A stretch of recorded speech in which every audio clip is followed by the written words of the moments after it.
Galactic Journey, November 19th, 1958. Pilgrimage to Earth. There's nothing that satisfies like a good collection of short stories, and there's nobody who consistently releases good collections of short stories like Robert Sheckley. A fellow landsman, Bob Sheckley emerged onto the science fiction magazine scene early in this decade, and he has elevated the standards of every digest for which he's written. Galaxy seems to be his primary literary residence.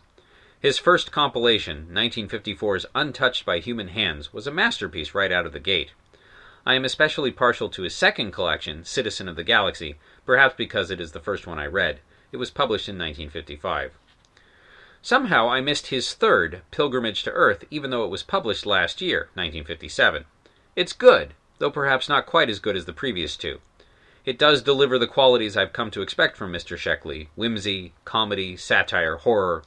The collection also has several stories I'd missed when they were first published. Standouts include the AAA ace stories Milk Run and Lifeboat Mutiny, featuring the unlucky yet plucky interstellar hustlers Gregor and Arnold.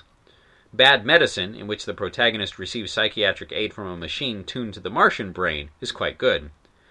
I enjoyed All the Things You Are, a tale of a disastrous first contact between humanity and an alien race, but with an unexpectedly happy coda. Protection is a cautionary tale regarding guardian angels. Sometimes we're better off without their help.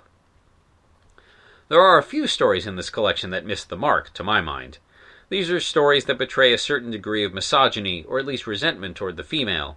I understand Mr. Sheckley divorced a few years back, and this may have colored his views. He is recently remarried. Mazel tov.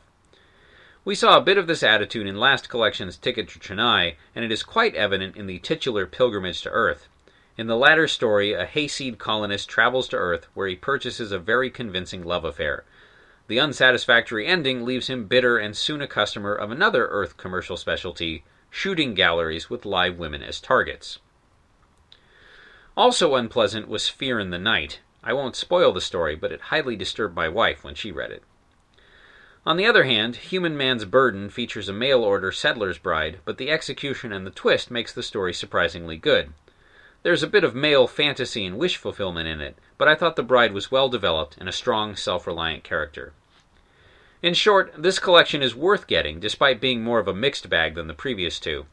I'm not too worried. Anyone as prolific as Sheckley is bound to dash out a few clunkers, and perhaps his second try at marital bliss will improve his outlook on women. Moreover, I've enjoyed Sheckley's, and his alter ego Finn Donovan's, recent, as yet unanthologized stories, and that's a good sign. The original written article, linked stories, and images can be found at galacticjourney.org by Gideon Marcus.